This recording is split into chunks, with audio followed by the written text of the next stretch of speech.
आज ऐसी स्थिति आ गई है कि संविधान बचाओ दिवस मनाना पड़ रहा है उस मौके पर, जबकि उल्लास होना चाहिए कि आज संविधान दिवस है।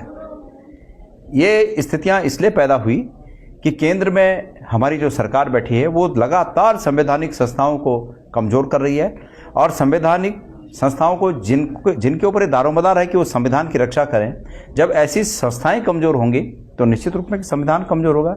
आज अगर वोटों की चोरी हो रही है, चुनाव को वोट चोरी करके जीता जा रहा है, ऐसे में ये स्पष्ट है कि संविधान को कमज़ोर किया जा रहा है।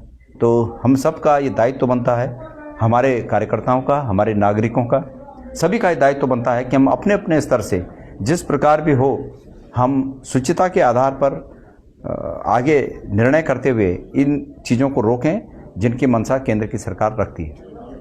जी, तो 2022 के विधान को कैसे तो ये तो हमारे इस बात को सत्यापित करता है कि वो चोरी से चुनाव जीतते हैं, चाहे वो वोट चोरी से और चाहे वो कैंडिडेट चोरी से। मतलब उनको अपने कैंडिडेट पे भरोसा नहीं है, वो हमारे कैंडिडेट पर नज़र है कि सेकंड लीडरशिप को हम चोरी करेंगे और तब चुनाव जीतेंगे। मैं प्रदेश की जनता का आह्वान करना चाहता हूं कि इन चोरों को सबक आपकी ताकत सिखा सकती है। हमारे जो लोग हैं, वोटर हैं, नागरिक हैं इस प्रदेश के, उनके पास वो ताकत है कि वो चोरों को सबक सिखा सकते हैं।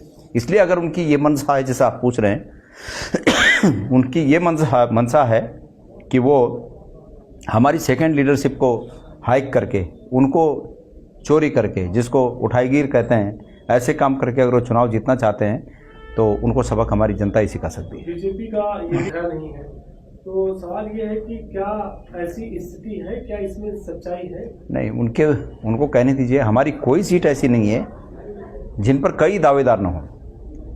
कई दावेदार, जिन सीटों को भारतीय जनता पार्टी अपने लिए मुफीद समझती है, उन सीटों पर भी हमारे पास कई दावेदार हैं और सब लोग काम कर रहे हैं। उसके बाद पार्टी आकलन करेगी और आकलन करने के बाद तब वो निर्णय करने में अभी समय है।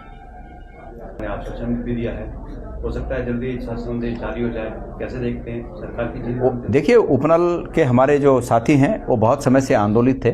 सरकार की हठधर्मिता देखिए कि सुप्रीम कोर्ट के आदेश के बाद भी सरकार मान नहीं रही थी। अब जब दोबारा न्यायालयों में इस बात के, जब उनको लगा कि अब और फटकार खाने वाले हैं, तब वो कुछ बात कर रहे हैं। मैं जिस दिन उस धरने में गया था, मैंने तो उसी दिन सरकार को ये रास्ता दिखा दिया था।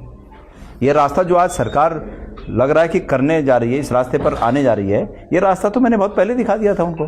तो अच्छी बात, मैंने उस दिन भी कहा था, हमें उसका यस अपयस से मतलब नहीं है। हम चाहते हैं कि हमारे उन भाइयों का हित हो, और सरकार करने जा रही है।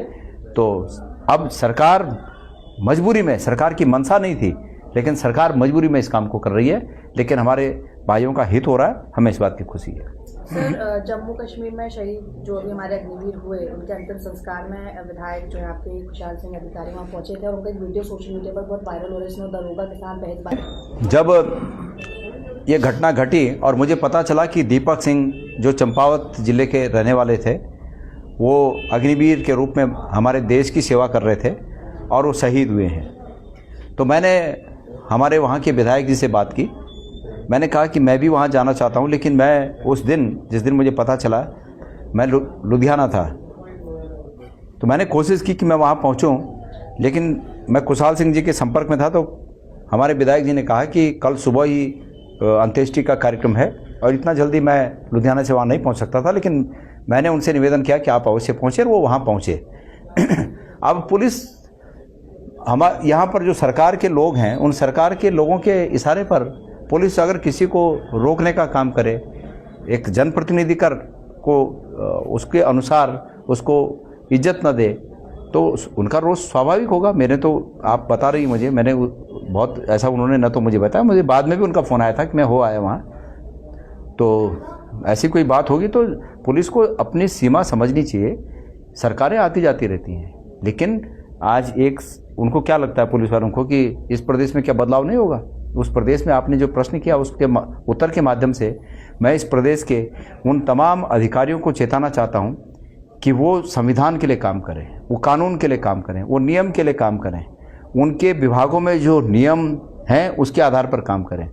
हम लोग भी ऐसे अधिकारियों की लिस्ट तैयार कर रहे हैं जो अधिकारी सरकार के कहने पर अनैतिकता में लिप्त हैं, जो जिस पर्पज़ के लिए उनको डेप्यूट किया गया है वो पर्पज़ साइड में रख दिए हैं। ऐसे अधिकारियों की भी हम लोग लिस्ट बना रहे हैं। तो ऐसा न करें, ये उचित नहीं होगा। और खुद भी वो राज्य के कोष से तनख्वाह लेते हैं, तो वो जो तनख्वाह लेते हैं उस तनख्वाह का संतुष्टिकरण तब है कि जब उनके मन को लगे कि हमने इसके एवज में तटस्थ भाव से इस राज्य के लिए काम किया।